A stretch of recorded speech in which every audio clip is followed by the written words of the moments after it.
को सम्मिलित करेंगे।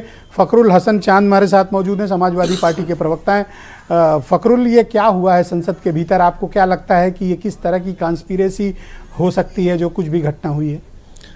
देखिए ब्रजेश जी, ये घटना तो दुर्भाग्यपूर्ण है, निंदनीय है और निश्चित रूप से सुनियोजित है, क्योंकि जब आज जो है संसद भवन पे हमले की बरसी है, उसी तारीख को संसद में दो युवक वो नीचे कूद जाते हैं जिनके पास स्मोक बम होता है। तो देखिए ये पूरी तरीके से सुनियोजित है और इसके पीछे ज़रूर बाहरी ताकतें भी हो सकती हैं, अंदर के कुछ लोग भी शामिल निश्चित रूप से होंगे, क्योंकि ये हमला जिस तरीके से मैं इसको हमला ही कहूँगा कि एक हमला भारतीय जनता पार्टी की अटल बिहारी वाजपेयी की सरकार में हुआ था, दूसरा हमला भारतीय जनता पार्टी की दूसरी सरकार में हुआ, वो भी संसद पे।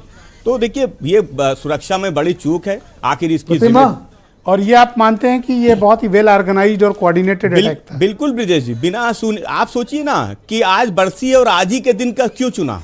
इतने दिनों बाद आपने संसद पे जब एक बार हमला हुआ था, उसके बाद आपने नई संसद पे आपने आज का दिन चुना, उस पे हमले का दिन चुना, तो सुनियोजित है। निश्चित रूप से इनको ये अलग अलग जगहों से इन नौजवानों को इकट्ठा किया गया है। उसके पीछे कहीं ना कहीं जो साजिश है वो बाहरी भी हो सकती है और अंदर के भी लोग उसमें कहीं ना कहीं शामिल होंगे।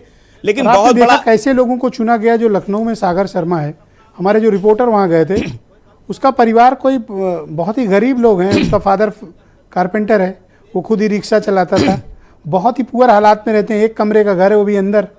देखिए मैं देखकर हैरान था कि कैसे उस बच्चे का माइंड वॉश किया गया होगा। नहीं तो ब्रजेश जी, यही तो बहुत बड़ा सवाल है कि इन नौजवानों को चुना गया अलग अलग प्रदेशों से, अलग अलग जगहों से, उनके दिमाग में इस तरीके की बातें बैठाई गई, उनका ब्रेन वॉश किया गया और फिर सबको सुनियोजित फैसिलिटेट किया गया, उनको वहां तक पहुंचाया गया। और सबसे बड़ी बात ब्रजेश जी कि भारतीय जनता पार्टी के एक सांसद के पास पे उनकी सिफारिश पे वो अंदर गए और आखिर पूछताछ हुई क्या? नहीं ब्रजेश जी, सबसे बड़ा सवाल एक बात और का है कि आखिर इसकी जिम्मेदारी किसकी है? सरकार इसकी जिम्मेदारी लेगी नहीं लेगी?